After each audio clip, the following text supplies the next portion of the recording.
All right, so let's get started. So the first order of business is letting everyone know that there's opportunity for public comment at the end of the meeting. Obviously, the panelists are free to jump in as they please, but if you're a member of the audience, you can raise your hand or send me an email. We'll give you an opportunity to share your comments at the end of the meeting. So we always start by giving an update on licensing and enforcement trends. Our first slide here is new and renewal applications that we've received this year. And so the numbers for November you can see are small, but that's because we're only halfway through the month, and this was developed earlier in last week actually. So don't be concerned about the drop in numbers there. That's only partial numbers, but you can see the total distribution for new is in the blue and renewal is in the orange color there. And feel free to jump in with any questions or comments as I go through these slides. This is new applications by month and year. So as we've been discussing, this year is looking better than last year. So we know that 2019 was kind of a high point, then things dropped off in 2020. Big recovery in 2021, and in 2022 we're tending to do better or be about the same as last year. Again, this drop here is because November of 2022, we only have partial numbers there. And obviously we don't have numbers for December, but seem to be pretty well in line, if not exceeding the numbers from last year. This slide is renewals. So they tend to kind of cluster together because when someone has issued a license, it expires 1 year later, and so they're expecting to renew that license a year later. So numbers are close. A little bit of a outlier here with the November numbers for last year and this year. Again, this year it's only partial numbers, so it should be kind of closer to the standard range. A lot of folks in 2021 renewed after being kind of inactive in 2020. And I've got limited visibility on my screen here in terms of the participants. So if anybody has a question or has their hands up, please just jump off the mic and let me know because I can't see that. I have a question, Alex. Sure. I know we've brought it up, but since we're meeting so less frequently, I can't recall what the reason was. I know we had talked about having a total of short-term rental licenses broken down so that each time we meet, we know how many active short-term rental licenses we have in the city. Is that information being tracked? Yes, so actually in one of our later slides, we've added what we're calling the licensure rate, sort of the compliance rate. In other words, out of all of the STR advertising activity that we're seeing, what percentage do we believe is licensed? And that in that slide will include the total number of active licenses for short-term rentals. Thank you. No, great question. So on this slide, we have the final disposition for all of the applications that we've received in the last year. So from November 9th of last year until November 9th of this year, this is the number of applications that we've received. And you can see the vast majority were issued. Our team is we've been hearing that the team has been doing a much better job in terms of getting applications processed. We have more just efficient systems, and applicants are providing better information. They're more used to the system, so we're seeing the approval of those get processed much faster. And again, the vast majority are being issued. Very few are being denied. So in the last year, we've only had 21 denials. That's a 1% of the total. A much greater percentage are being just withdrawn by the applicants themselves or being administratively closed. What that means is often we request additional information from the applicant. If that applicant does not respond or provide that follow-up information, the application closes after a year. So that's what administratively closed means. And here's that slide I was talking about, Dana. This is the licensure rate. So we started tracking this in September of this year after our last meeting, and these are the total number of active licenses. This number here is a little bit more complicated, so I'll explain it as best I can. This number in the parentheses, this first number, is the number of advertisements that we see that we know are licensed. So we know that they're licensed because they either they have because we know the address, basically. That's how the data works in this data set. This second number are advertisements that we don't know the address for. And so because we don't know the address, we don't know if they're licensed. We also don't know if we're double counting them. So it could be that they have one posting that we know the address and we know it's licensed, and there could be a second posting for that same property where we can't tell the address, and so we don't know if it's that same licensed property, whether it is or isn't licensed. We could also be double counting unlicensed properties. So this number seems high, but it could potentially be double or triple or quadruple counting properties, but it's the best estimate that we can get in terms of what percentage of the ads out there are associated with licensed with an STR license. So you can see here it's been maintained around 80%. I believe the last number we looked at in the meeting in August was 84%. So it's maintained around that number. And this is a new slide, and so wanted to present kind of the background of how we arrived at the numbers so that you're all aware of how we track that information. And this is a familiar slide. We track the types of questions that we get through 311, either through calls or emails. As we've noted, over the years, this number has dropped in terms of property complaints as well as citations. Now the bulk of the questions we get are about applications and renewals, and then some general questions about the program as well. And then this is year over year. And again, you can see the slice of the pie representing application questions has grown to be the vast majority of the questions we get. And complaints have reduced considerably and are kind of holding around that 7-8%. And then in terms of administrative citations and notices of violation, that's what this means. We're about 1% for the last couple of years.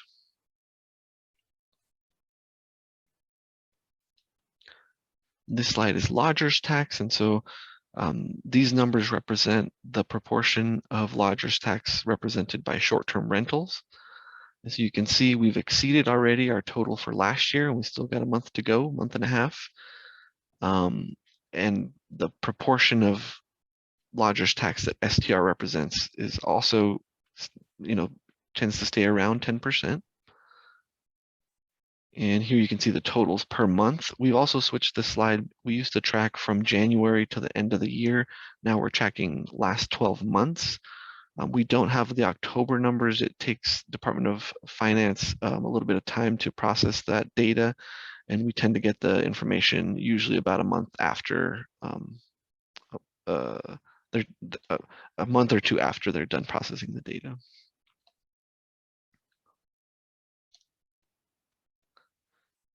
Then we move on into current events.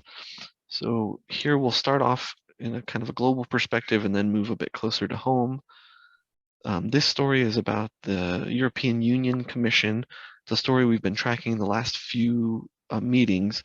So if you recall, last year there were stories about the EU Commission debating whether to establish general rules that would apply to all cities, all countries in the EU around short-term rentals. That push kind of fell away for a little while, and then on our last meeting in August, we tracked a story about how the cities themselves had come together and were pushing for the EU to do this. Rather than trying to address the issue individually, one city at a time, they really prefer this kind of global approach. And so now we have the EU actually presenting proposed rules. They've not been adopted yet, but you can go on and read about the proposed rules. And then here nationally, one of the big stories is Arizona allowing licensing of short-term rentals. So I know I've mentioned here several times that Arizona used to have a preemption where the state essentially said the cities could not regulate short-term rentals any differently than you would a traditional home, owner-occupied home. In July, a bill was adopted and signed by the governor allowing for cities to do some licensing.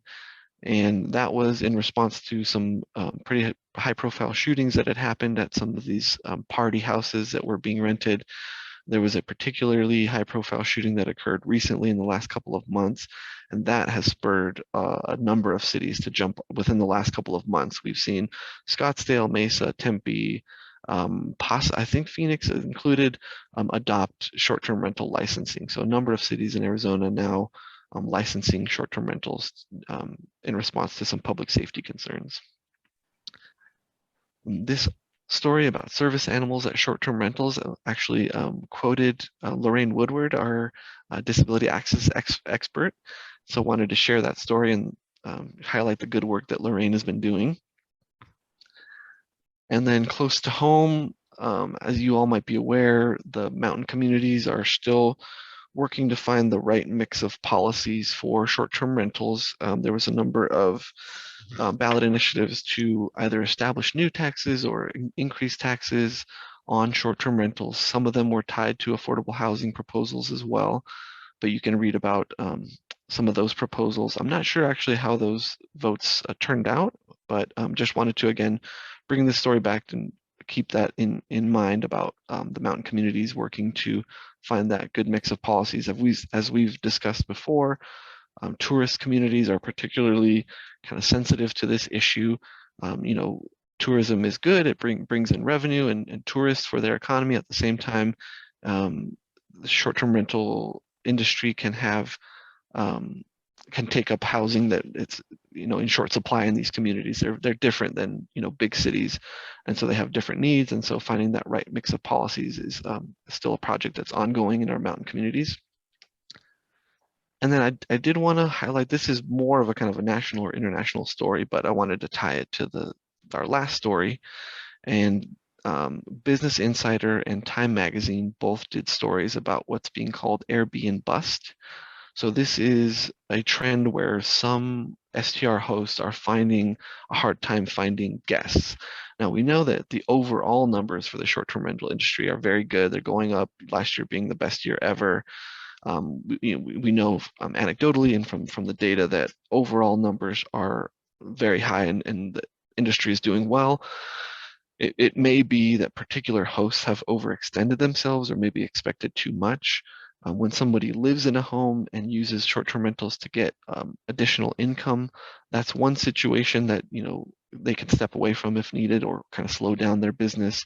When somebody purchases investment properties and they're relying entirely on short-term rental revenue to pay the mortgage for those properties, that could present an issue for those types of hosts. And so just wanted to raise this trend that you might see in the news about there being potentially too many hosts in the industry, depending on which market you're in, depending on what price point you're at. So a lot of factors there. I don't want to scare anyone that's a host now or thinking about becoming a host, which ties actually nicely into the last story, which is Rent Responsibly and Dana's group put on the Good Neighbor Summit this last Saturday. I had the pleasure of attending and listening to some of the information there. It was focused on how to be successful post-pandemic moving forward in the short-term rental industry. So Dana, if you want to just mention a little bit about the Good Neighbor Summit and offer resources for folks interested in learning more about how to maneuver in the industry moving forward. Yeah, absolutely. Thanks, Alex. So it was the Mile High Host's 4th annual Good Neighbor Summit. We first started putting on this event in 2019 and it took place in person. So this is the first time we got back together in person and it just changes the whole vibe. And we had a sold out event. We had 185 attendees. And the event, like Alex is saying, the theme this year was to focus on navigating a new norm. We're getting out of this pandemic, but then we're heading into this, as some believe, this looming recession with interest rates hiking and a new norm upon us.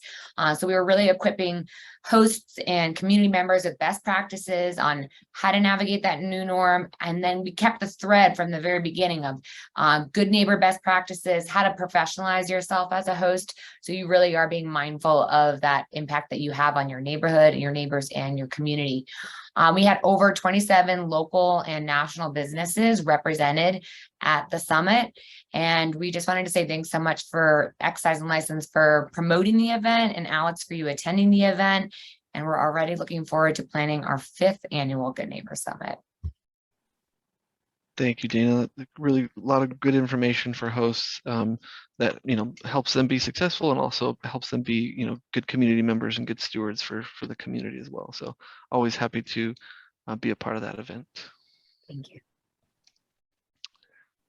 So now we move to kind of the main topic for the meeting today.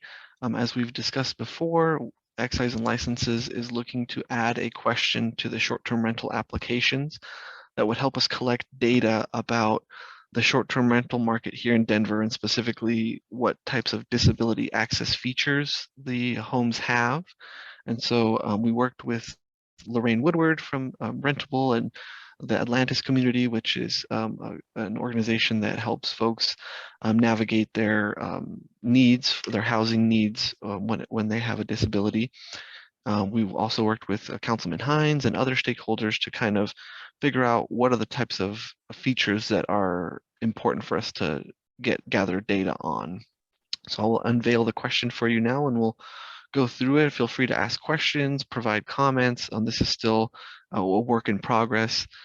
I'll start by saying this is going to be a single question, and so it will ask, does your short-term rental include any of the following accessibility features?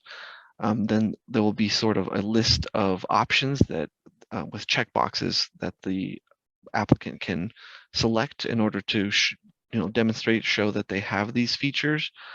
The list is long, and so we are looking potentially at examining how long the list should be to make it easy for folks. This is a voluntary question, and so their application will not depend on how they answer this question. It will not affect whether they get issued a license or denied a license in any way. It's just data gathering. So we want to make it easy so that folks don't just, select everything or not select anything at all, or just kind of, skip the question. We want to make sure that folks are being conscientious about how they answer this question. And so we want to make it easy for them. At the same time, if we make the descriptors too short, it's kind of difficult to understand what it is that we're asking about. So some of them are a little bit long, but again, a work in progress. So we're always taking input. The first feature would be whether the property is single story with no stairs throughout. Oh, and I also want to mention that Lorraine is with us today, and so if she has any comments, wants to share any comments with the group about any of these, or if you have questions, she might actually be a better resource to answer those questions than I might be. So I'll go through these, and then I'll kick it to Lorraine to see if she has any kind of final comments about what we've gone through. So first thing is, is it a single property with no stairs? Obviously, stairs present an issue for some folks with mobility issues. And so if there's a lot of stairs, for example, the master bedroom is upstairs, that could present a problem if you don't know that going in. A hard surface driveway and entrance. So sometimes properties will have gravel for the driveway, or they'll have gravel on the way to the front door. Having a hard surface that is easier for wheelchair, with the wheels on a wheelchair to go through, that's presents easier, but it also for folks with crutches or other forms of assistance for their mobility, that's going to be important. Van accessible parking spots. So this is what's important here is that it's not on the street. We don't want folks that have a wheelchair accessible van to have to get out from the van into the street, into the right of way. We want them to be able to get out into a safe area. We want it to be at least 11 feet wide so that it can cover both the width of the van itself and then the width of any kind of lift that might be coming out of the van. And then if it's in a multifamily property, right? So if it's at like a condo or something like that, is it designated so that it's always available for the folks that need it. Obviously, if it's a single family home, it doesn't need to be designated, but if it's going to be in an apartment complex or a condo, having it designated does help. An accessible entrance to the property itself. So for most folks maybe don't really think about. If there's a small step at the entrance of a property, it's not really something we generally think about. But for those with mobility issues, anything that's going to be above half an inch could present an issue. So we want it to be a step-free path or ramp to the front door. Want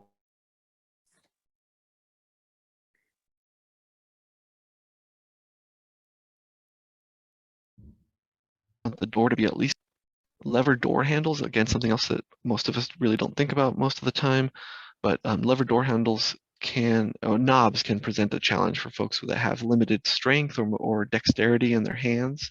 And so those lever door handles actually provide an easier way of operating the door. Keyless locks is another one of those hand mobility issues.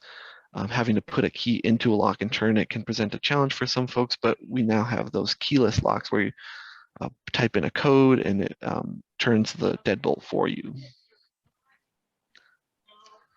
And then a doorbell with visual alert, such as flashing lights. So this is going to be for folks with hearing impairment.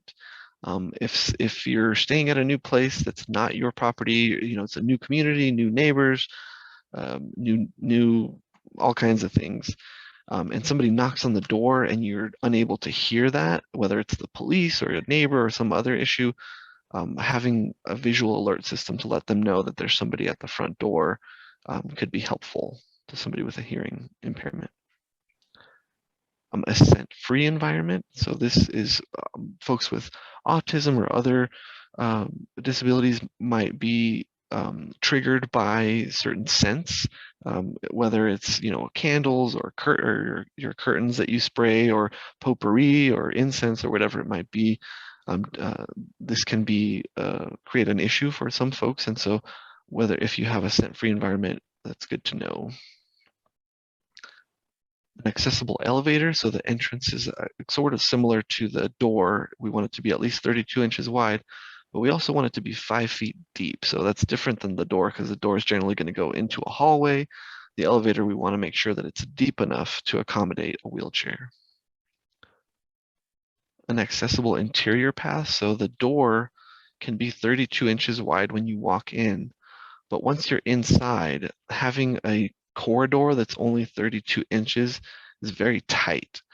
And so having a 36-inch wide path inside the house to all areas is going to be an important accessibility feature for those operating a wheelchair. Hard surface flooring, so carpeting, again, not good for the wheels on a wheelchair. It's going to basically get sucked up or caught up in the wheels, and so having hard surface, whether it's laminate or tile or something like that, also is helpful. Wood flooring.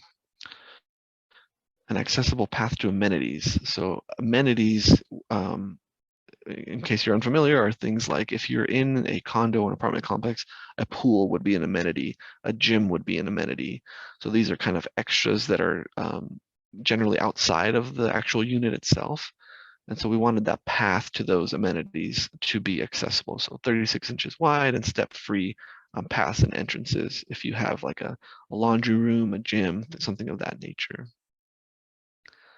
Amenities with accessibility modification. So this is once you actually get to the amenity, is the actual amenity accessible itself? So does the pool have a hoist?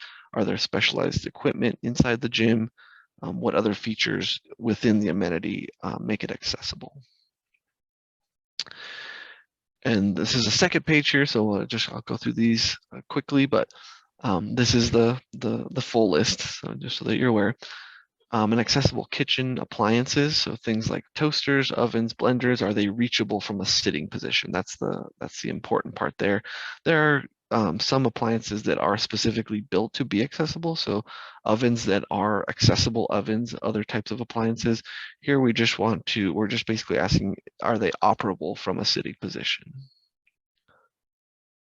Wheel under sinks, so we have two questions here, one or two categories: wheel under sink in the kitchen and then wheel under sink in the bathroom. So these are the types of sinks where literally you can wheel your wheelchair underneath it. If you can imagine somebody in a wheelchair having to reach forward past their lap, It's very unstable. It kind of limits their reach forward. Oftentimes, folks in wheelchairs will reach to the side to operate things because that's less of a distance than reaching sort of past your legs. And so wheel under sinks are an amenity that help folks in wheelchairs be more comfortable when they're using the sink. It's probably not very common in residential homes, but if somebody does have these features, we do want to know about them. Related to that is the wheel under stove, so kind of the same concept, and this would be one of those appliances that's designed for folks in a wheelchair. Accessible light switches, so again, can you reach them from a sitting position?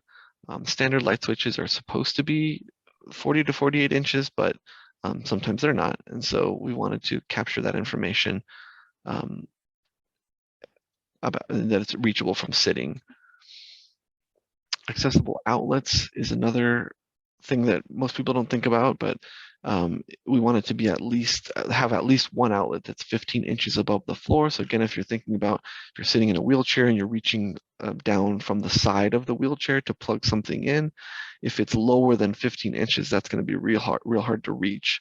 And so particularly for somebody who operates a wheelchair that needs to have their battery recharge for that, that's going to be real important that they have access to at least one outlet that they can reach. An accessible bedroom. So the first part of this is about the entrance to it. We want to make sure folks can get inside the bedroom so that they can enjoy the full use of their rental. And then an accessible bed too. So the top of the mattress, we want it to be between 16 and 24 inches. Any lower than that, that's going to create some issues. Any higher than that, that's going to create an issue. So that's sort of the sweet spot there to judge a bed as being accessible. And that there's at least 36 inches of clear space on at least one side of the bed. So that is so that folks can kind of wheel themselves next to the bed and then hoist themselves into the bed. If it's real tight on either side of the bed and they can't get their wheelchair, next to the bed, that's going to be an issue. Hoist provided. So this is similar to Airbnb's list of features that you can select. We've opened it up to either be a mobile or a ceiling hoist because they're different kinds, and not really concerned with brand or type or anything like that, just whether there is a hoist and whether it's mobile or ceiling that's available to the renter. An accessible bathroom, again, we want the entrance to be accessible. We also want inside that path to be wide enough for them to feel comfortable at least wheeling in and wheeling back out.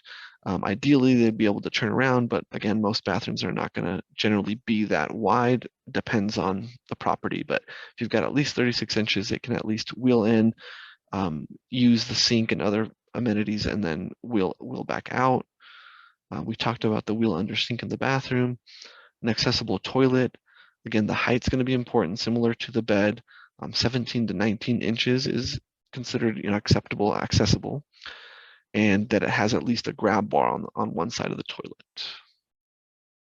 An accessible shower here we've defined as being step-free entrance or having a threshold that's equal to or less than 2 inches and that has a grab bar inside. And then whether they offer a shower or bath chair or bench. So that's the list of features here. We wanted to include as many features as possible without being overwhelming. We wanted to be simple in the descriptions, but at the same time provide enough information that folks could feel comfortable answering whether their property fit any of these descriptions. And so having gone through the list, Lorraine, I'm not sure if you have any comments that you'd like to share about the list, or just generally speaking, or also if any committee members had any questions that they wanted to ask Lorraine or myself about the list and how it was put together. I'm happy to do that now. So Lorraine, if you have any general comments that you want to make, or well, first of all, I applaud you all for putting together the comprehensive list. Initially, it was not very deep. One of the things that will hopefully catch people's attention is how broad the scope of accessibility that you're reaching. It goes beyond the wheelchair. And historically, as we know, in the short-term rental industry, accessibility tends to be tied with wheelchair mobility. But this list offers areas that are important for wheelchairs and other types of mobility issues, as well as cognitive, vision, and hearing. So good job, staff, with that. I do believe that there will be questions, but I think in the unveiling and execution of this information, what's going to be key is providing educational information, either on your website or in press releases, but to explain, the broadness in which you are looking at to gather this information. Thank you, Lorraine. That's a really great point. This is opportunity as using this as an opportunity for education. Even just going through the list, right? If you're an STR host and you're looking to get your license, you see this question, you start thinking about these features and whether your property has them, or whether you could adapt your property to have some of these features, whether some of these features are pictured, because that's another important topic that, Lorraine, you've mentioned before, is showing what your property looks like, right? Is one thing it's hard to describe every feature or ask about every feature, but photos really go a long way to help folks decide for themselves, is this something that's going to work for me or not? And so this is a great opportunity. When I was a nutrition counselor for the WIC program, one of the techniques we use is sort of motivational interviewing, right? So you're asking a question, but through the question, you're making folks think about the issue at hand. So they're not just answering the question, they're also thinking about how they might change something in the future, or just consider things that they hadn't considered before. So I think that fits really well with our theme of using education as our most important tool here to expand accessibility in the STR market. So Right. Lorraine, really want to thank you so much for your input. And yeah, did you have something else? I want to pull out one point that people may go, why do we need to know about a blender? And people may not think of appliances like a blender important, but a blender is a very important tool, particularly for those that are on a feeding tube or have a special diet. And it's not just about margaritas and daiquiris. So we like to make sure that, we can provide that kind of information. There's also a lot of words that people may not, know what a threshold is, or a hoist. So again, I think there's a lot of great opportunity for the education and awareness. And affirmation. Oh, wow, I have that and I never thought of it. Absolutely, absolutely. Well, you always raise really excellent points, and we're always learning from you. So we really appreciate having you here, Lorraine. Sure. Are there any other questions from the group about the features that we're asking about here? Comments, concerns, input, anything like that? Obviously, this is not a final opportunity to do that, but we did want to spend a little bit of time just going through the features and seeing what types of questions or questions folks have. I do have a question, Alex. Absolutely. Cindy? So I am assuming we're posting this on the Denver short-term rental website for educational means, and to allow people to get the proper wording to put into their platform rental site, so that they have a greater education as to how to be specific for people that might rent their properties. Is that correct? So we are, once we get sort of the list finalized, the next step will be to figure out exactly how we want to educate the community about it, what resources are going to be, whether it's, links to other pages that provide information, or we do some kind of video or something. That would be the next step, is to figure out how to make sure that applicants understand what is being asked of them, so to cut down on those individual questions that our licensing technicians get.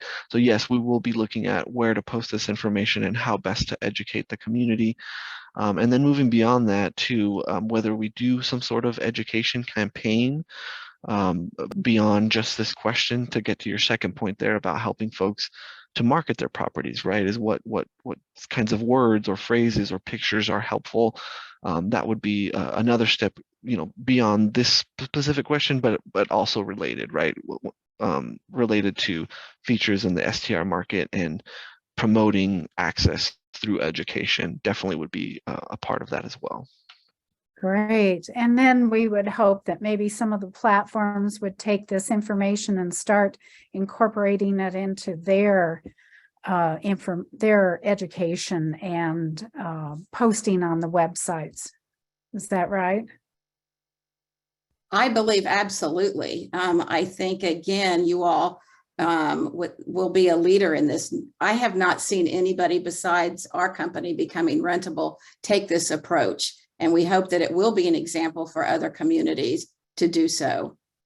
And that Right. ultimately the larger platforms will start looking at adding these filters. And I'll put a plug in our certifying, what they have identified that's in their property has been validated and confirmed. So it is then certified that they are who they say they are. Yeah, that would be great. I liked it when you said, Alex, education with pictures also, but the certification I think is really important so somebody isn't misled. That'd be great. Yeah, wonderful. Thank you. It's great. I really appreciate the conversation here. Dana, you have your hand up?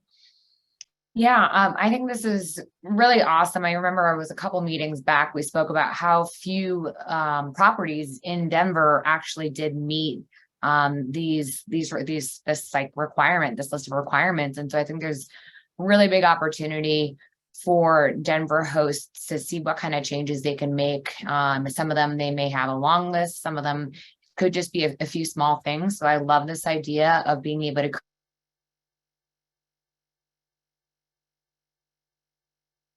Oh, I think we lost you, Dana. Oh, you're back now, but you cut out there for the last maybe sentence or two that you said. I just think this is great for education and awareness, as well as folks being able to possibly make some few small changes if their list isn't quite as long as this is in front of us. So my question is, I know we had said that this would be included possibly in the application, and the question would be, does your short-term rental include any of the following accessibility features? And in theory, it would just be one box that someone could check.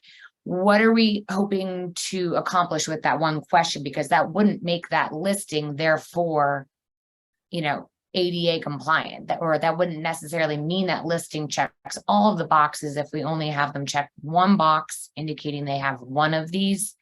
So I just had a little clarity question there on that part of the application possibly changing. Sure. I'm happy to answer that. Oh, Alex, do you want to? Well, from the excise and license perspective, so we had been receiving comments and requests to gather data, basically, because we really don't know anything about accessibility features right now in the Denver market. And so this would just be a first step, kind of a simple way, low-cost way to gather this information and begin the conversation, right? So just by a host saying, what does this mean?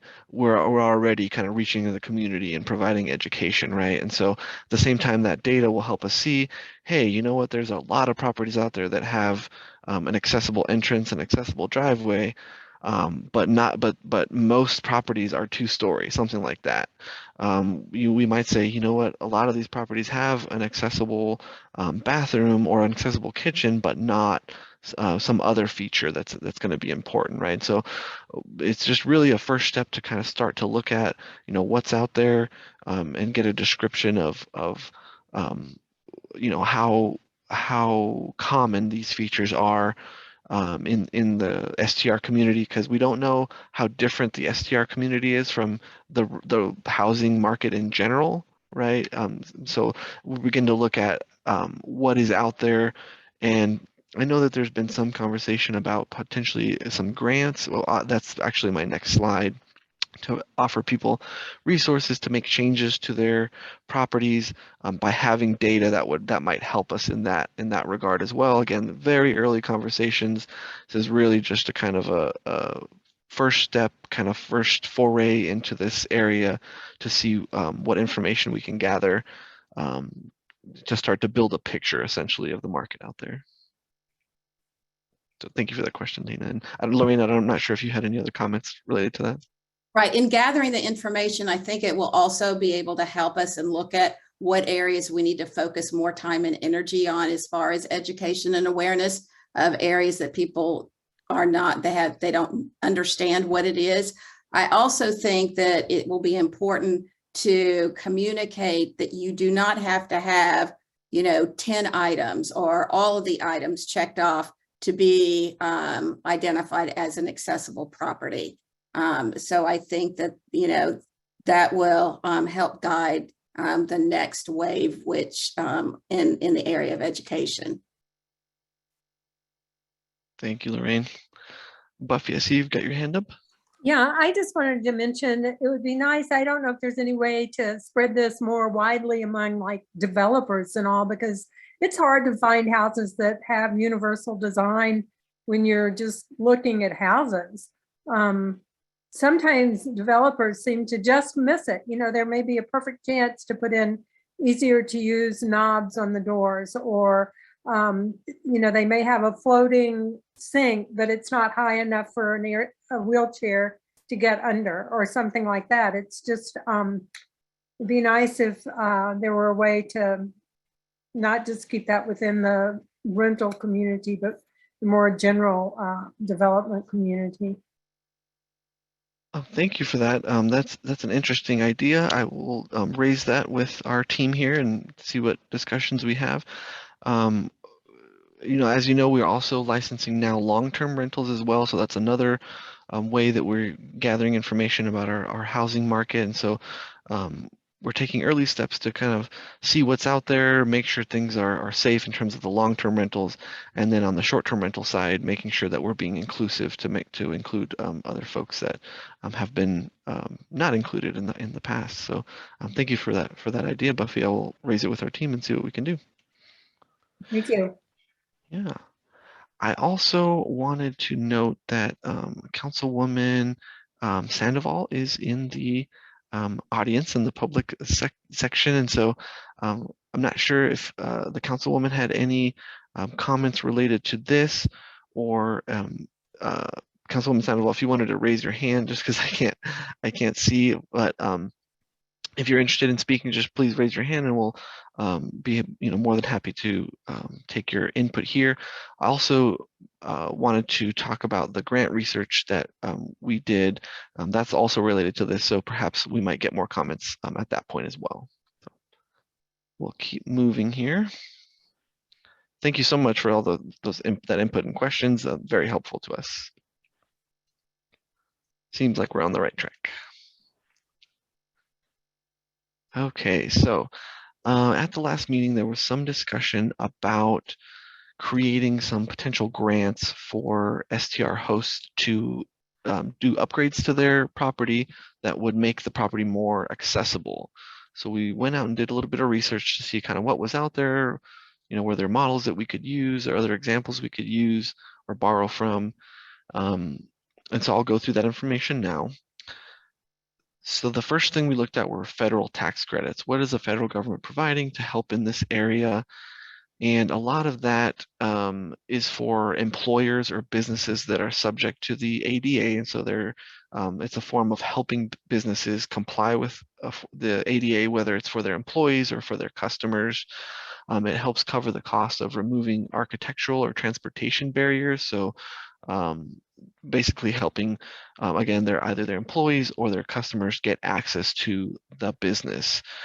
So these are specific to businesses. So they have to be subject to the ADA. And as we know, short-term rentals are not subject to the ADA. They're not considered a public accommodation. And so these federal tax credits would not fit into our needs in that respect.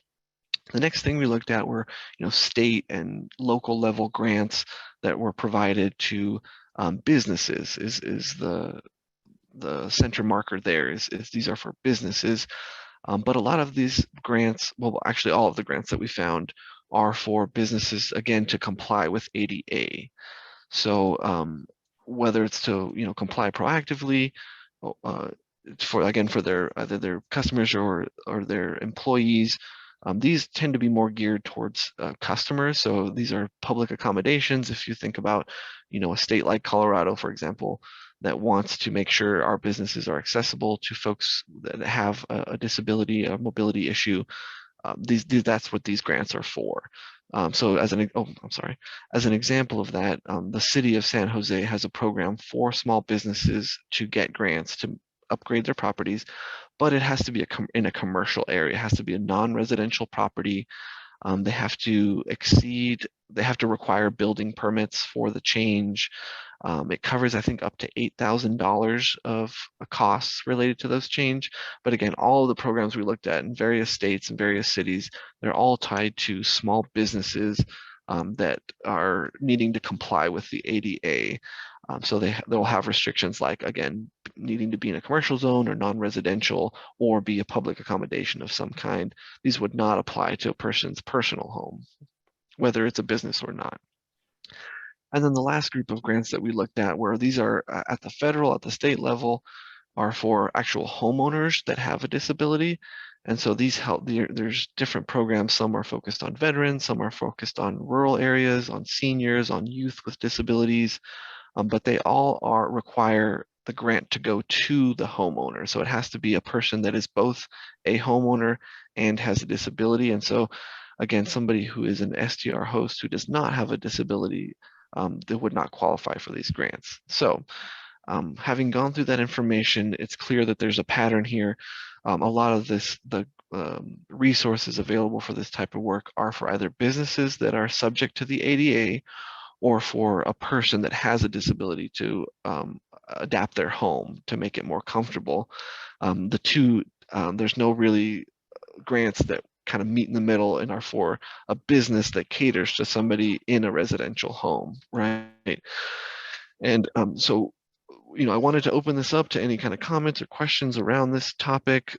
Sort of the kind of wall that we're hitting here is essentially, how do you set up a grant program that is for folks with a disability, but it's being provided to somebody that does not have a disability, and to guarantee that the ultimate beneficiary is the community that has disabilities, right? Because an STR host, you're not locked into that business model, right? Especially if it's especially here in Denver where you're required to live there, you're not going to,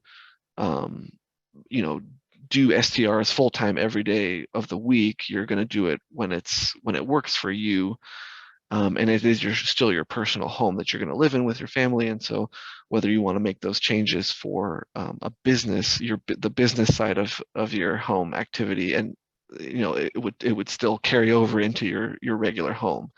And so that's kind of the rub here with this idea of grants is, how can we set things up in a way that we're ensuring it's going to benefit folks with disabilities without locking in somebody, right? Just to say you're required to provide STRs to the public, you're required to make these changes and maintain these changes, because at any point they could stop being an STR, they could sell the home. There's really nothing that kind of locks that in. So the analog is like affordable housing will sometimes provide grants or other forms of assistance to developers to build affordable housing, but then they're locked into that, to providing housing at a certain rate, right? So it's locked into providing a certain number of units that are affordable for folks making, let's say, 80% of the area median income. That number will change over time, but the requirement to provide those units will not. Usually it's locked in for like 99 years is like a typical term for something like that. So, I know I'm getting into my policy wonkishness here with all these details, but I wanted to share with you all sort of some of the challenges in that vein. Doesn't mean it's not possible. Doesn't mean that we can't come up with some creative solutions or alternatives, but wanted to definitely give you an overview of essentially what some of the challenges are there. So I'll give a couple minutes here in case folks have questions or input in this area. Cindy, I see you've got your hand up. Go ahead. I do. I know the affordable housing units that have disabled ADA features to them, you cannot rent them out. It's under the original affordable housing laws. So probably I would say the people who would have a name in the game would be nonprofits or associations that represent ADA. And I would think that this might be something that maybe just anyone that, or Lorraine or anybody who has a notation to want to do this, to contact those people and see if they would start some sort of a program or legislatively lobby to get a program to help with STR changes. That would be my suggestion. Thank you, Cindy. Yep. So, appreciate the input and the idea, and we'll see what we can do with based on this conversation. Lorraine, did you have any other comments related to that, or this is a tough issue? It's a tough nut to crack. So It is. I don't. I wish I did, but honestly, I don't. I was trying to come up with something, but it's not valid. So sorry. well, now that we've had an overview, this is not something that we're gonna solve in a day, and so take some time between now and the next committee meeting. If some of you guys want to get together and discuss it offline, if you want to come and discuss things with the department, we're always welcome that. Discuss things with Lorraine. So this is definitely something we're going to have to noodle on for a bit, but it kind of reinforces our previous track of education, right? There's a lot we can do with education. Lorraine's agency provides a lot of good resources, some free, some at a cost, and so that's another area, right? If somebody is individually interested in this, can we provide education? Can we provide them with Lorraine's resources that she can then help them individually do things that way, rather than having like a mandate or a requirement, or trying to fund things directly out of the city? Is how can we get creative and help folks to be more inclusive, because it's good for them and it's good for the disability community. It's good for the city. It's good for everyone involved. So we're trying to create these win-win-win situations as much as possible. So thank you so much, everyone, for listening and providing comments and questions. We really appreciate it. This is something, again, that we're gonna have to think about for a while. And so appreciate you paying attention and listening. And if you wouldn't mind, thinking about this issue, and if you come up with any ideas, please share those with the department or any other committee members. And so then, just to close here on our conversation, I don't believe we've got any other hands up on this topic. Just want to confirm that. Okay, so just to close out here the conversation for today, the meeting dates for next year, those have been established. You can see those here. It's February 14th, May 9th, August 8th, and November 14th. So again, we're meeting quarterly next year. Those are subject to change. If something comes up or we need to adjust, we can always do that. But the big thing here is we're going to be doing some planning for next year. So what is it that we want to talk about? Obviously, this will stay on the agenda, what we were just talking about. We're not looking to move past that or anything. This is definitely something that we're focused on, but we want to make sure that we're listening to the committee and taking input in terms of agenda topics. And so we'll be sending out a survey here in the next couple days to see what you all as committee members are interested in discussing next year. Again, we're not moving away from this disability access topic. We just want to make sure that we are listening to the committee and discussing the topics that are important to the committee. We've covered a lot of ground just in the time that I've been here, but also in previous years in terms of looking at the cost of housing and the housing market. We've looked at licensing and enforcement and making sure that we're being responsive to the community and public safety needs and things like that. So we have covered a lot of ground in this committee over the last couple of years. And so want to make sure that if there's anything that we want to go back to and discuss more, or any new topics that we want to look at, that's available to the committee. So be on the lookout for that survey. Please get it back to us, as soon as you can, so that we can start to plan for next year, because 2022 is almost over. Almost done. It goes by so fast. And lastly, is our opportunity for public comment. I just want to give one last opportunity for the committee folks. I kind of went through a lot of information quickly. I just want to check to see if there's any council members in the audience that are interested in speaking. Okay. All right, I think we're good to go. I think we'll move on to public comment here. And we have Alex Dodd has got his hand up, so I'm gonna allow him to speak. Alex, you're gonna have 2 minutes to speak.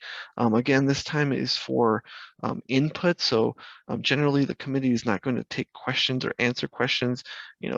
I can't stop you from posing a question and from a committee member, deciding to answer, but generally we're just interested in hearing your input in terms of the conversation or topics that you think should be discussed by the committee, et cetera, et cetera. So Alex, can you hear us? Yeah, hey, thanks, Alex. Can you hear me? Yes, thank you. Awesome. Your time starts now. Perfect.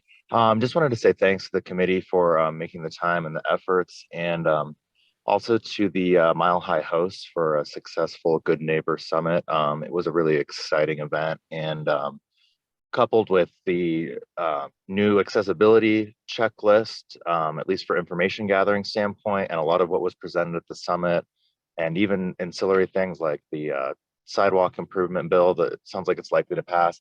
I think we're really well poised to position Denver as a very accessible city. And I think that having short-term rental options that are accessible and that have very specific amenities that are offered for disabled persons really helps our city provide more for people with disabilities versus just like a standard handicap hotel room, handicap accessible hotel room, which might not have a lot of these specific features outlined.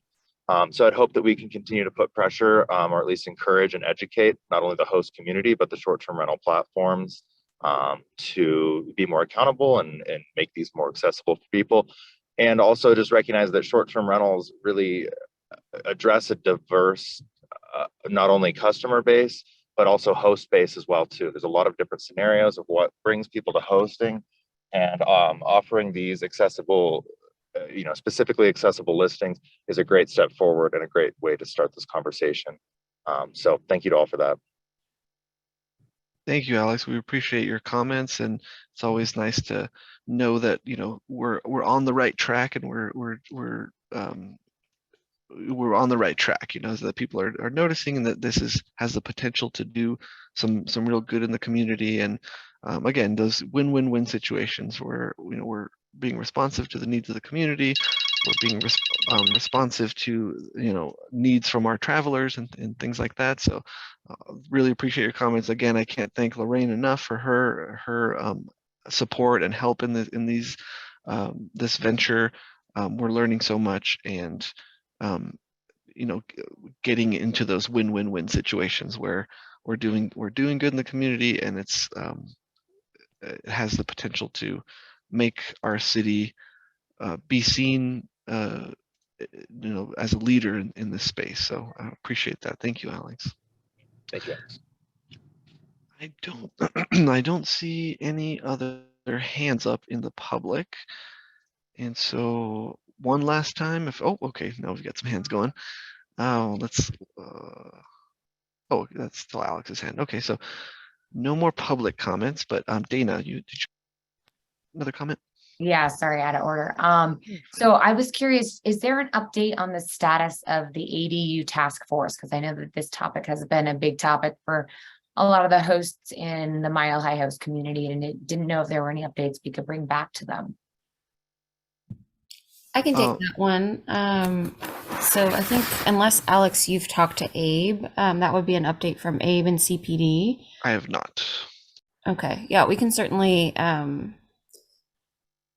ask him how it's going. I know they have separate meetings, so those are we can get the schedule and share that with the STRAC members as well. So Thank you. Yes, thanks for the question, Dana. Okay, well, I think that is everyone who wanted to speak. We went through our materials. Again, there's a lot of information today, so please look through this slide presentation, offline when you get a chance. Think about what we've been discussing, and also look out for that survey. That's going to be important for us for planning for next year to make sure we get to all the topics we want to and spend enough time with each topic, so we're not either rushing through or jumping past things that are important for the committee. So thank you so much, everyone. Really appreciate your time, your attention, your input, your questions, and look forward to seeing you at the next meeting. Everyone have a good night. Thank Thanks, you. Alex. Thank you.